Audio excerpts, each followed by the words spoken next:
Olá, bom dia. O nosso Agro Pantanal deste domingo já está no ar com muitas novidades e notícias sobre o homem e a mulher do campo.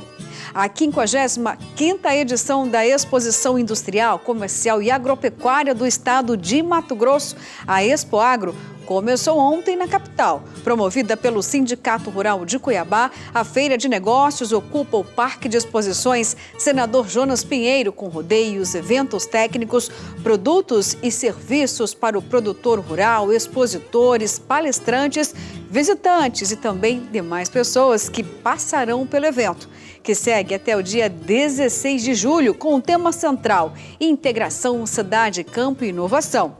Serão 9 dias com uma extensa e diversificada programação. Já já eu te conto mais a respeito, porque agora nós vamos aos outros destaques da edição do Agro Pantanal de hoje.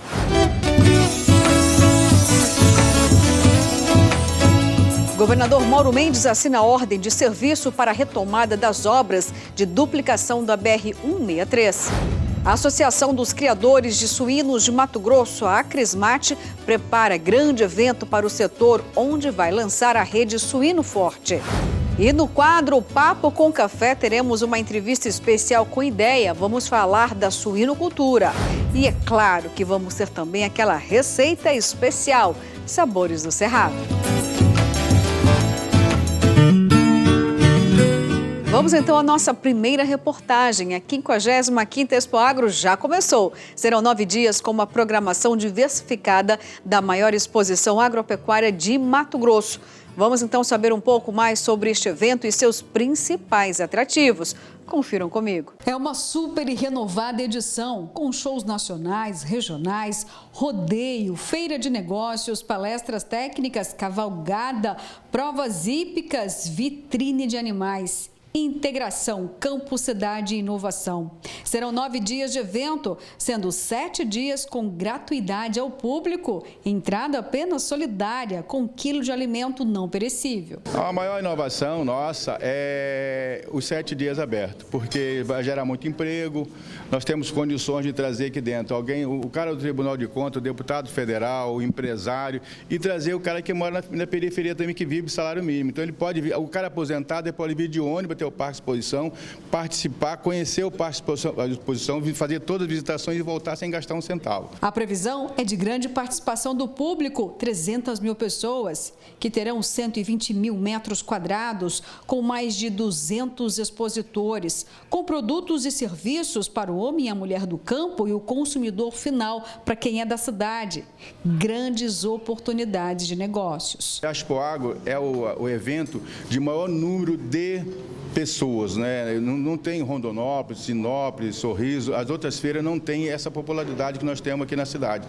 Nós temos hoje aqui em torno da Baixada Cuiabana mais de 1 milhão de habitantes, então é realmente uma feira bastante popular. De 8 a 16 de julho, a 55ª Expo Agro em Cuiabá será no Parque de Exposições Senador Jonas Pinheiro, com atrações culturais todos os dias. Na quinta-feira, abertura do rodeio, teremos Léo Chaves e Douglas Cabral. Na sexta-feira, Barões da Pisadinha e Yuri Gustavo, que é regional.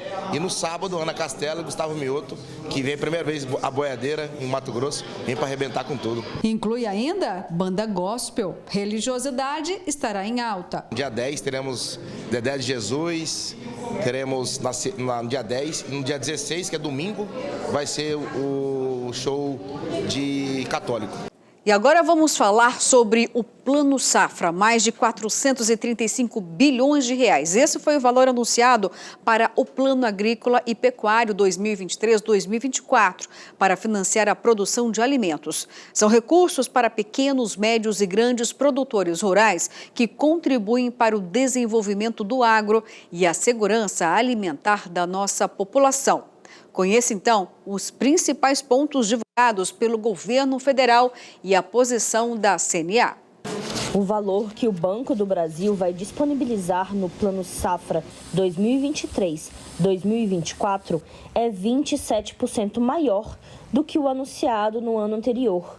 São 240 bilhões de reais para financiamento do setor, 48 bilhões de reais para agricultores familiares e médios produtores, 139 bilhões de reais para a agricultura empresarial e 53 bilhões para o financiamento de títulos do agronegócio. Os números foram anunciados pela presidenta do Banco do Brasil, Tarciana Medeiros, que destacou o compromisso da atual gestão com o meio ambiente. Essa nossa atuação ela tem sido cada vez mais conduzida por nosso compromisso com a adoção de práticas sustentáveis no campo. Temos a maior carteira verde dentre as instituições financeiras no mundo. Nossa carteira, ela tem 150 bilhões de reais de crédito verde. O ministro da Agricultura e Pecuária reiterou que é o maior plano safra da história, com aumento de recursos para investimentos em sustentabilidade. Estamos regulamentando, porque é dinheiro público, um benefício de 0,5% para quem tem boas práticas, como o Sérgio disse, para quem usa cada vez mais biológico, para quem tem plantio direto na palha, mantém a cobertura verde, enfim. É a grande inovação. O grande cerne do Plano Safra também é mostrar para o mundo que os produtores brasileiros têm grande e alta tecnologia, grande produtividade, mas respeitando o meio ambiente. E na agricultura familiar, a prioridade será a produção de alimentos, também aliada à agricultura agroecológica. No nosso Plano Safra da agricultura familiar, tem um estímulo maior à produção de alimentos. Os juros, como disse a Cristiane, é baixo, 6%. Mas quem produzir alimentos vai ter uns juros de 4%. Esse é um grande desafio, aumentar a produção de alimentos no Brasil para que nós tenhamos soberania alimentar no nosso país e nutricional. E o Nosso Agro vai para o primeiro intervalo, mas não sai daí. Na volta tem muito mais. Eu espero por você.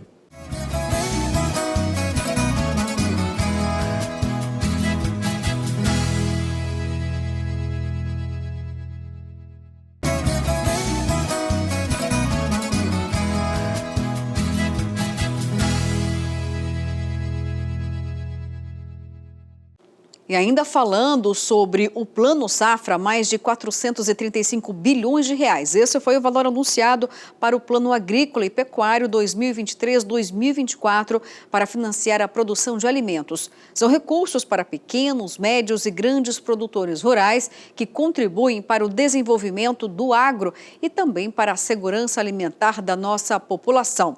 Vamos conhecer os principais pontos divulgados pelo governo federal e a posição também da CNA.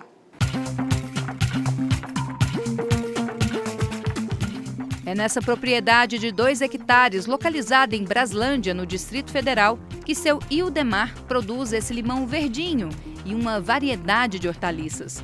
Mas nos últimos anos, o pequeno produtor tem enfrentado dificuldades, com um aumento nos custos de produção. Subiu muito os insumos, né? Os insumos, adubo, tá? Só para você ter uma ideia, um caminhão de adubo de galinha está na faixa de R$5.000, né? Então tá muito caro.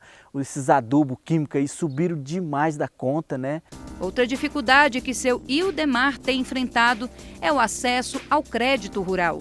No momento em que o produtor precisou de recursos para o custeio da atividade, o pedido não foi atendido pelo banco.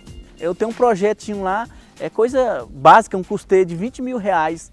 Até hoje eu não consegui, em 3 meses, quer dizer, eu posso até desistir desse aí, porque eu acho que não sai mais não, entendeu? Eu já consegui umas 3 vezes acesso aos créditos, mas hoje em dia a gente vê que a dificuldade é grande, né? E para ampliar os recursos e tentar facilitar o acesso ao crédito para o seu Ildemar e outros pequenos produtores, foi lançado o Plano Safra 2023-2024, que prevê recursos no valor de 71,6 bilhões de reais para agricultores e pecuaristas, enquadrados no Programa Nacional de Fortalecimento da Agricultura Familiar, o PRONAF. O plano prevê ainda a redução na taxa de juros de 5% para 4% ao ano para culturas como arroz, feijão, mandioca, tomate, leite, ovos, entre outros. Além disso, itens destinados à produção sustentável terão taxa de 3% ao ano no custeio e de 4% no investimento. Para a CNA, o plano atende boa parte das propostas do setor, mas um ponto importante ficou de fora: A alteração da renda bruta anual para enquadramento no PRONAF não foi atendida. Um ponto que não foi atendido, que era de suma importância, era o aumento do enquadramento da agricultura familiar, né, que hoje é de 500 mil, e na proposta CNA nós colocamos para ter um enquadramento de 650 mil, em função do aumento da receita que teve nos últimos anos. Então esse é um ponto importante que ficou de fora. Já para os médios e grandes produtores, o Plano Safra anunciou 364 bilhões de reais, que vão ajudar na produção agropecuária. A maior parte dos recursos será destinada ao custeio e comercialização, 272 bilhões de reais. Já para investimento, o valor será de 92 bilhões de reais. Os produtores enquadrados no PRONAMP terão taxas de 8% ao ano para o custeio e comercialização. Já os demais produtores contarão com uma taxa de 12%. Para investimentos, as taxas variam entre 7% e 12,5%, de acordo com cada programa. Renato é produtor de grãos em Cristalina, Goiás.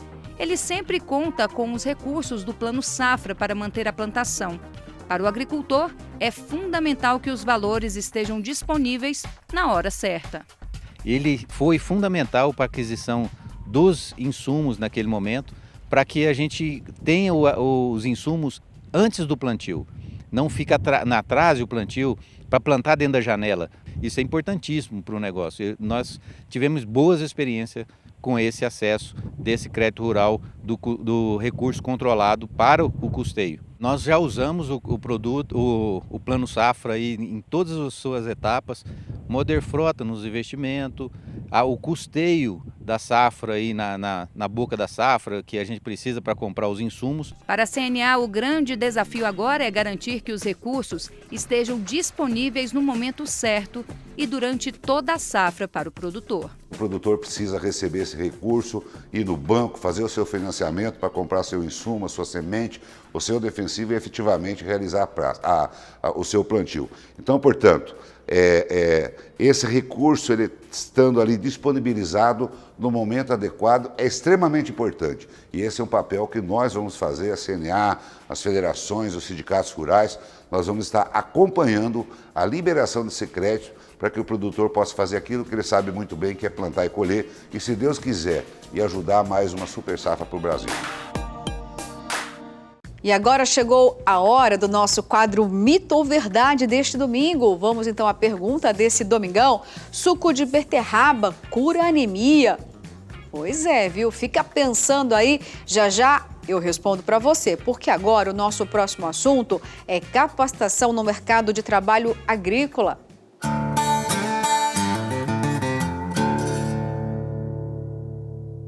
O Sistema FAMAT e os sindicatos rurais oferecem os seguintes cursos. Em Cáceres tem Doma Racional de Equinos, começa dia 17 e vai até o dia 21. Informações pelo 65-9902-2111. Em Vila Bela da Santíssima Trindade tem vacinação contra a brucelose. Começa dia 12 e vai até o dia 13. Informações pelo 65-3259-1018.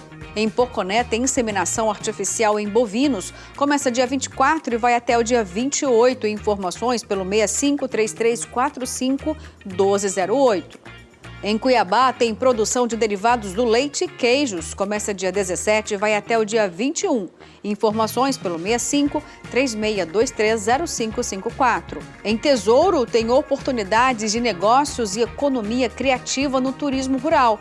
Começa dia 13 e vai ao dia 14. Informações pelo 66-3431-1311.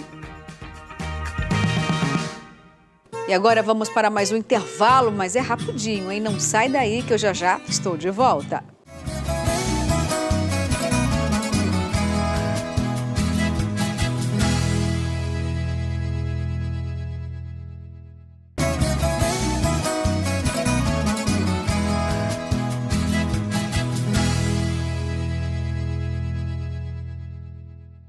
E o governador Mauro Mendes assinou a ordem de serviço para a retomada das obras de duplicação da BR-163. A solenidade foi realizada no município de Nova Mutum. Vamos ver como foi. Um dia histórico para Mato Grosso. Após 7 anos de interrupção, a obra de duplicação da BR-163 foi retomada. A ordem de serviço foi assinada pelo governador Mauro Mendes em uma solenidade realizada em Nova Mutum. O governador destacou que a duplicação vai ser um marco para a logística de Mato Grosso. Essa rodovia, ela não só representa um grande eixo de desenvolvimento, por aqui passam mais de 70% da nossa população e nós vamos impulsionar o crescimento e o desenvolvimento dessa região, mas acima de tudo nós vamos salvar dezenas, centenas de vidas, porque muitas já se perderam por causa das condições que elas se encontram nos últimos anos. Então, com muita alegria hoje, o início dessas obras que vão ganhar mais ritmo nos próximos meses. A primeira etapa de obras contratada vai contemplar 86 quilômetros entre o Posto Gil, em Diamantino, e a travessia urbana de Nova Mutum. A previsão de conclusão é de 2 anos.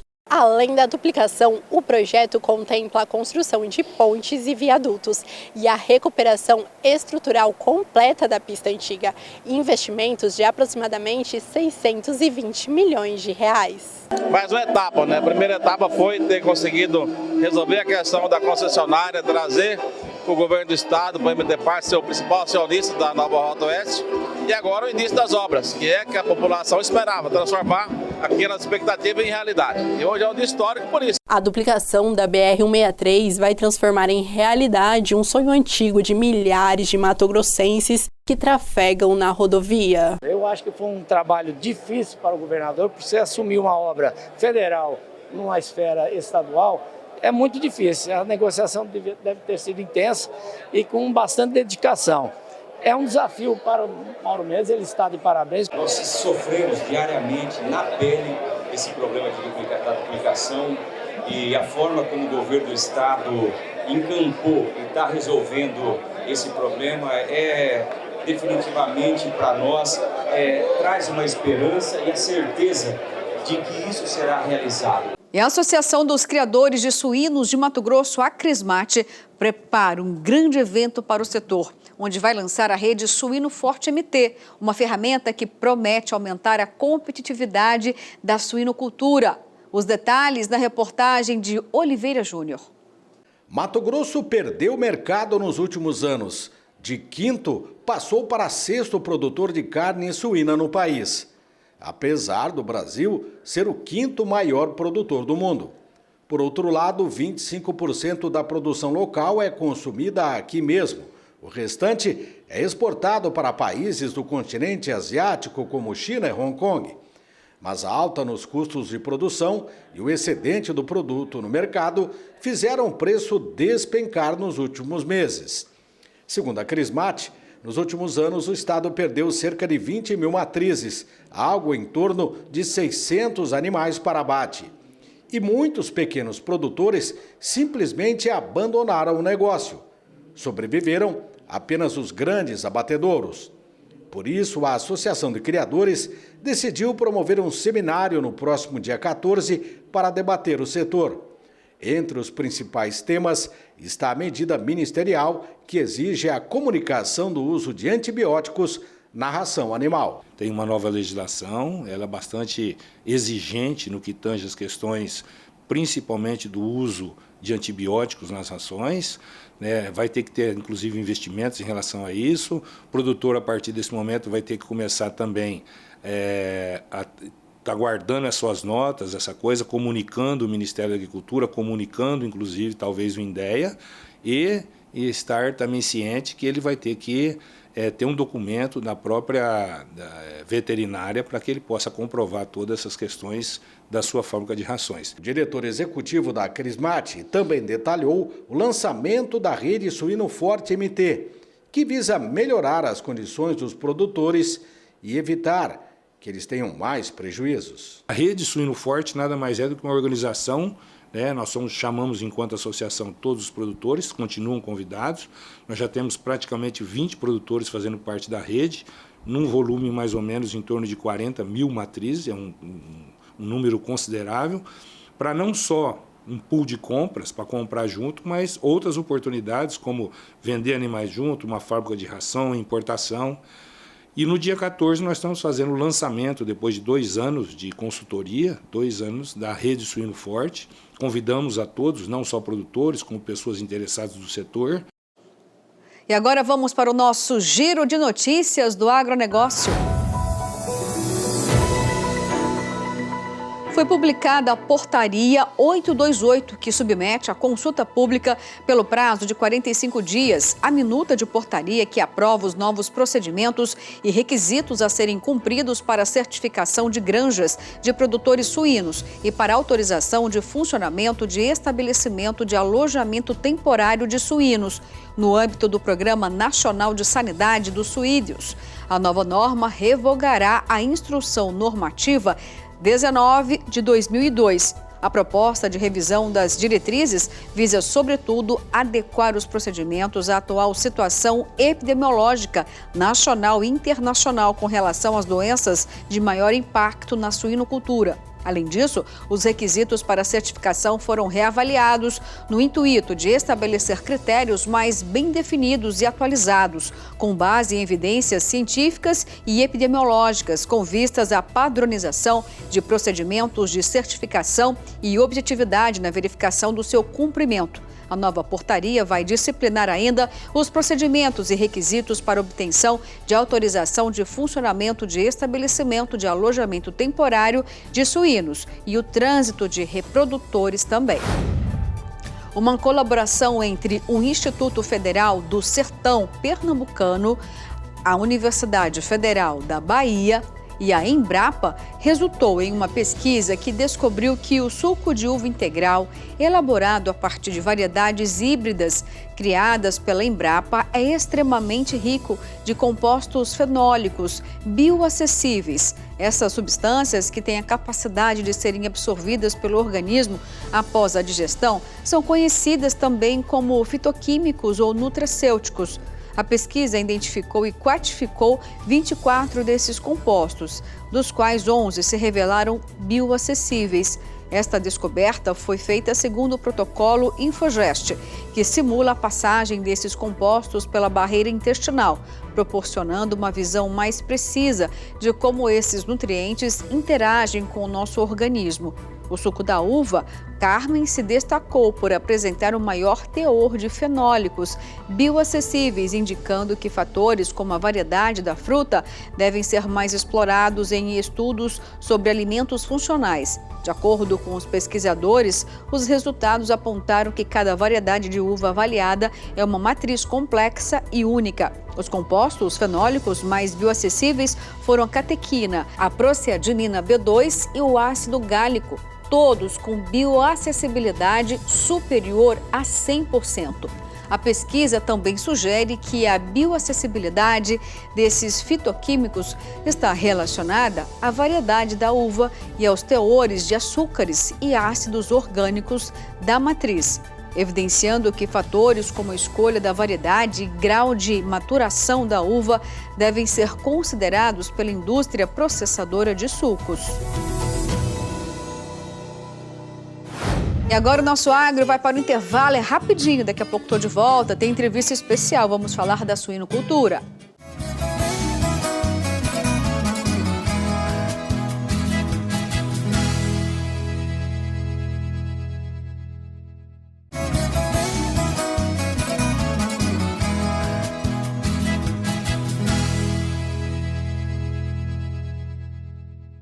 Olá, já voltamos e os muçulmanos estão realizando uma grande festa. É o momento em que eles consomem carneiros para lembrar o sacrifício que seria feito por Abraão. O abate dos ovinos segue as normas da Halal, uma das leis islâmicas. Vamos entender todo esse cenário na reportagem de Antônio Carlos Silva. Nesta época do ano, os muçulmanos comemoram a Eid al-Adha, a grande festa, a festa do sacrifício. Esse sacrifício, a gente está seguindo os passos do profeta Muhammad e do profeta Abraão. O profeta Abraão, a história dele que aconteceu com o filho dele, quando Deus ordenou ele abater seu filho, sacrificar seu filho. E na hora que ele foi para fazer o que Deus ordenou ele fazer, Deus ordenou ele a não fazer mais.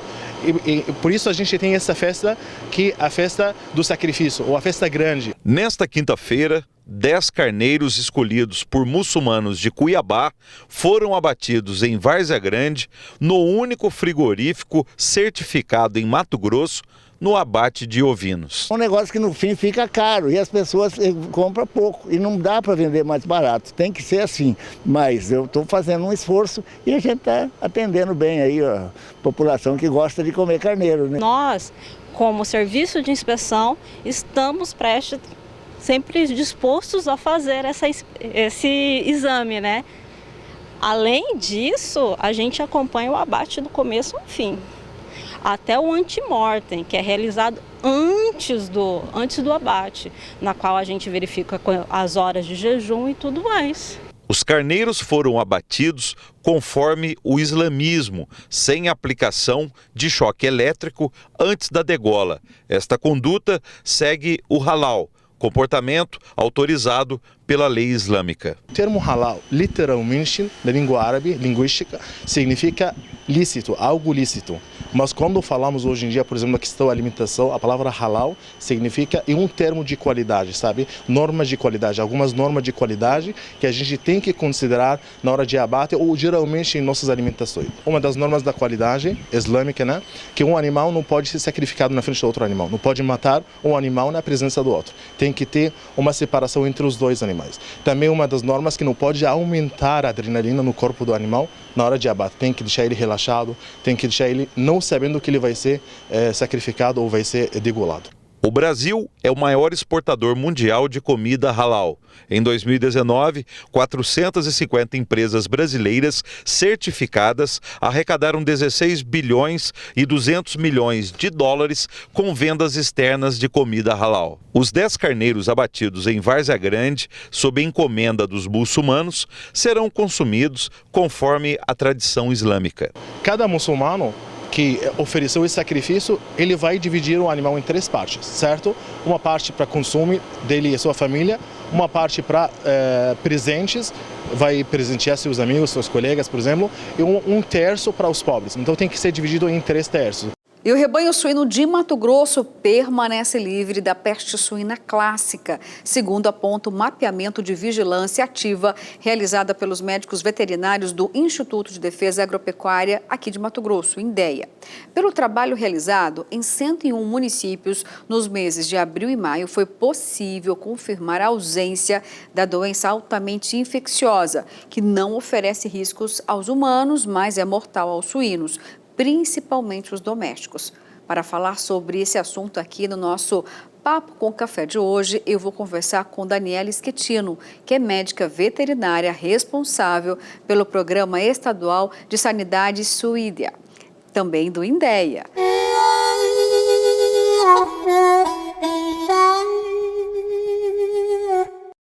Olá, bom dia. É um prazer recebê-la aqui no programa. Bom dia, muito obrigada.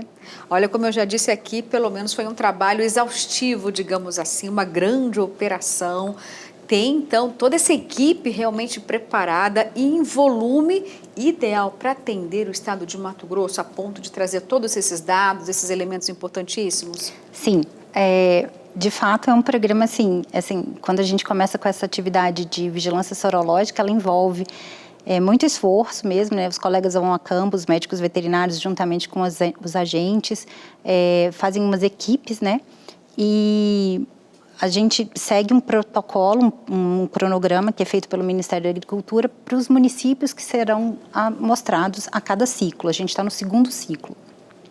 Então, nós tivemos os médicos veterinários de cada município seu ou da sua UVL, que é a unidade veterinária local, que é responsável por outro município, que às vezes não tem médico veterinário lotado, para realizar essas ações de vigilância. Mas para esse ciclo agora, a gente teve um aporte de novos veterinários que foram chamados do último concurso, então nós tivemos um bom espalhamento, uma boa capilaridade pelo estado. E foi uma resposta com celeridade, era necessário que assim fosse, né? Então, nós fizemos, não era atropelado, a ação de vigilância ela foi programada para ocorrer entre abril e maio desse primeiro semestre, né? Porque seria do 2º ciclo. Então, neste intervalo, os colegas tinham a tarefa para realizar. Então, assim, por que a gente também não queria tudo muito em cima? Todo mundo vai coletar hoje, porque a ideia é que a gente consiga fazer um espalhamento dessa vigilância. Por quê? Porque qual que é a intenção dela? É de detectar a doença. Então, assim, se eu concentro todas as ações num único mês, num único dia, se a doença entrar no dia seguinte ou daqui a uma semana, eu não consigo captar essa informação. Então, a ideia é que ela seja quanto mais espalhada possível. Então, a gente fez para até acomodar também para as outras atividades nossas do INDEA. Então, nós organizamos neste período, entre abril e maio. E, para complementar, a gente teve a ação de vigilância, não a sorológica, a vigilância clínica, que seria então só a inspeção visual, entre março até agora junho. Então, essa foi totalmente o que a gente chama de vigilância longitudinal, para estar, de fato, assim, sempre visitando a campo e inspecionando os animais, porque caso eles se adoeçam, o INDEA está próximo e é rápido para agir. E, nesse momento, continua essa vigilância? Sim, essa daí a gente fez porque como Mato Grosso faz parte dos estados que compõem a zona livre de peste suína clássica, então a gente tem algumas tarefas para demonstrar que nós não temos atividade viral. E uma delas é esse atendimento ao plano integrado de vigilância clínica e sorológica. Mas o INDEA também trabalha, além disso, ele complementa, ele não fica só com essa vigilância. Então, nós temos a nossa vigilância ativa, que é a nossa busca ativa, para estar vendo não só as doenças para os suínos, mas dos outros animais também. Então, assim, focando principalmente nas doenças de notificação obrigatória. Então, peste suína clássica, africana, febre aftosa, influenza aviária, todas as outras doenças que afetam as outras espécies também. E como que essa doença geralmente é introduzida, então, infelizmente? Por que acontece? Então, principalmente assim, o modo de introdução de doença da peste suína clássica, ela se dá principalmente de dois modos, que seria a movimentação do animal infectado, então trazendo o animal doente para cá, e através do consumo de um descarte irregular, por exemplo, de restos de alimento contaminados. Que, por exemplo, hoje a gente sabe que no Brasil a gente tem o Nordeste, ou a região norte do país, ela faz parte da zona não livre. A gente tem focos ativos de peste suína clássica no Nordeste, que reagudizou em 2018, até ano passado, em setembro do ano passado, ainda estava tendo notificação de foco no Piauí. Então, assim, o foco está ativo por lá, né? Então, por exemplo, uma pessoa foi lá, comprou, como você mesmo falou, é uma doença que não tem, ela não adoece o homem se ele comer, não é uma zoonose e tal. Então, o que acontece? Ele trouxe um salame contaminado, ou um presunto contaminado. Por quê? Porque esse vírus ele é muito resistente. Então, os sais de cura, de defumação, esses processamentos, eles não inativam não são suficientes para desativar o vírus. Não. Então, assim, aí ele vem com esse produto que está contaminado. Aí ele pega, descarta, que dá resto de alimento para o suíno. Então, esse é o perigo maior que eu vejo hoje em termos de introdução. Porque daí não faz um tratamento térmico para poder inativar. Então, assim, a gente tem até uma portaria agora nova, que foi publicada deve ter um mês, já obrigando que os produtores de suínos, que seja para subsistência, se eles fornecem alimentos, né, restos de alimentos para suínos, eles têm que estar fazendo esse tratamento térmico, que é de, no mínimo, elevar essa temperatura desse resto, assim, a temperatura de fervura. Então, 100 graus com agitação constante por 1 hora. E quais são os principais sintomas, então, quando a peste suína está presente, está circulante? É interessante porque é uma doença que ela pode iniciar inespecífica, com sintomas inespecíficos, como febre, inapetência, para de comer, mortalidade. Então, assim, a mortalidade seria o principal sinal para despertar a atenção do produtor, desperta né? a atenção. Mas eu digo assim que antes da mortalidade, se você observar, por exemplo, os suínos amontoados, que é sinal de febre, é para chamar o INDEA mais rápido. Por quê? Porque dali a gente já pode nortear. Porque clinicamente É até interessante, assim, a gente tem sintomas, por exemplo, de áreas de hemorragia na pele, né? Então, hemorragias cutâneas, a cianose, que é a área azulada de ponta de orelha, nos membros, mas isso às vezes, assim, se o animal tem uma pele escura, você não consegue notar, mas ele vai notar que o animal está o quê? Com febre, então ele parou de comer, então alguma coisa está errada, então chama o INDEA, que o INDEA vai ver e vai fazer todo o atendimento, então assim, o mais rápido possível. E, por exemplo, a gente tem aí a peste suína africana, que agora já está no Haiti, né? Então, assim, já tem hoje em todos os continentes. Ela, clinicamente, também não se diferencia da peste suína clássica. Você só consegue o diagnóstico através do diagnóstico laboratorial. Então, assim, são vários fatores que, clinicamente, ele vai te dar um indício que, tipo assim, não, eu fundamentei a minha suspeita e agora eu vou ter o aparato laboratorial, vou mandar para o LFDA, que é o Laboratório Federal de Defesa Agropecuária do Ministério da Agricultura, para ele validar se é ou não. Então, o mais rápido possível, a gente tem que estar agindo em casos suspeitos. Bom, e como que estão, né, os produtores em relação às granjas? Estão bem conscientes aqui em Mato Grosso? Eles fazem a comunicação ao INDEA, porque tem o INDEA praticamente em cada município. Exatamente. Né? Então, existe esse atendimento que você disse. E como está o papel do produtor? Ele está colaborando, está preocupado com o que está acontecendo, está cuidando da sanidade das granjas? Então, a gente hoje pode falar assim, que a gente tem 2 tipos de produtores, né? O produtor de suíno comercial, que são das granjas tecnificadas, e eles têm biosseguridade, eles têm uma atenção, eles têm médicos veterinários responsáveis técnicos que olham muito próximos assim, e que são muito conscientes, e nós temos os produtores que produzem suínos para subsistência. E esse é o nosso foco maior de educação sanitária. Para quê? Para que ele esteja atento e, de fato, nos chame, porque, às vezes, a doença pode entrar onde não tem uma que a gente chama de biosseguridade, que seria um conjunto de medidas que evitem essa introdução de doenças, né?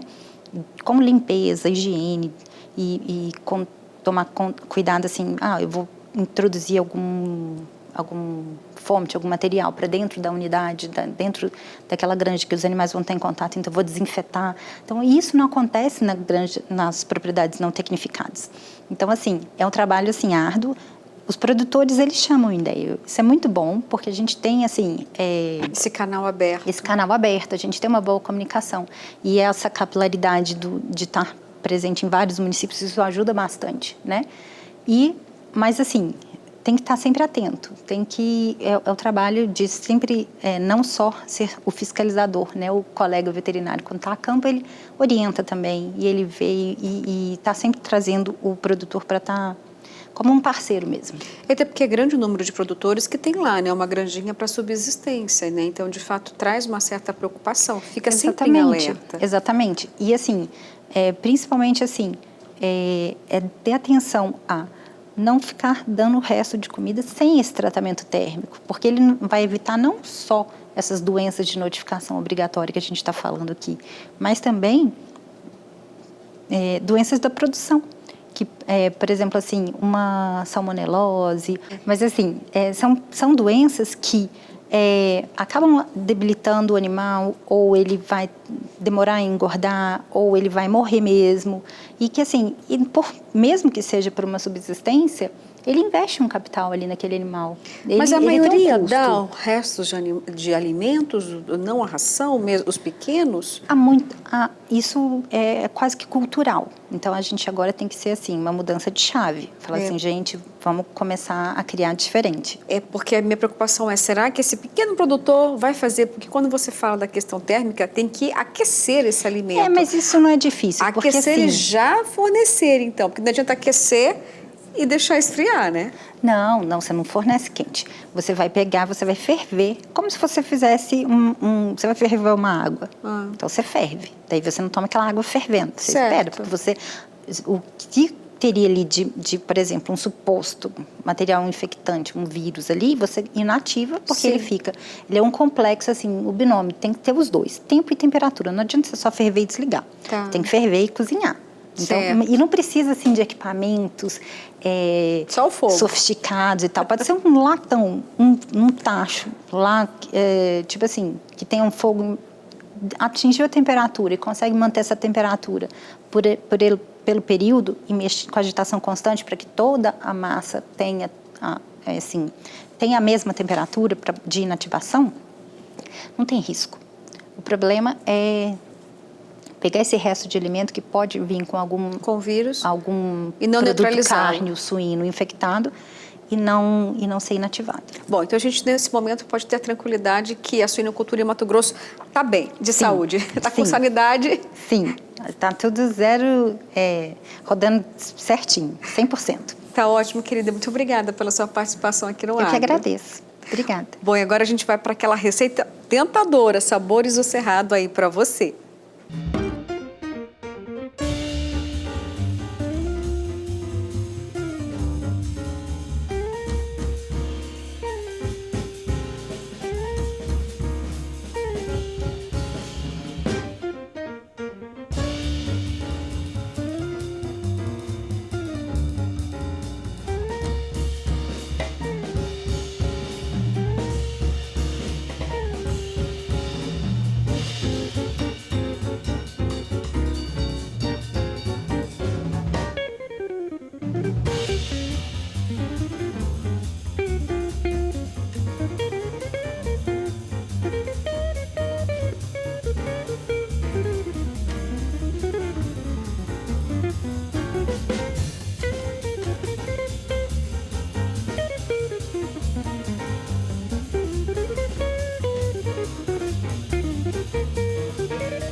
Delícia de receita para você, né? Também fiquei aqui com muita vontade, viu?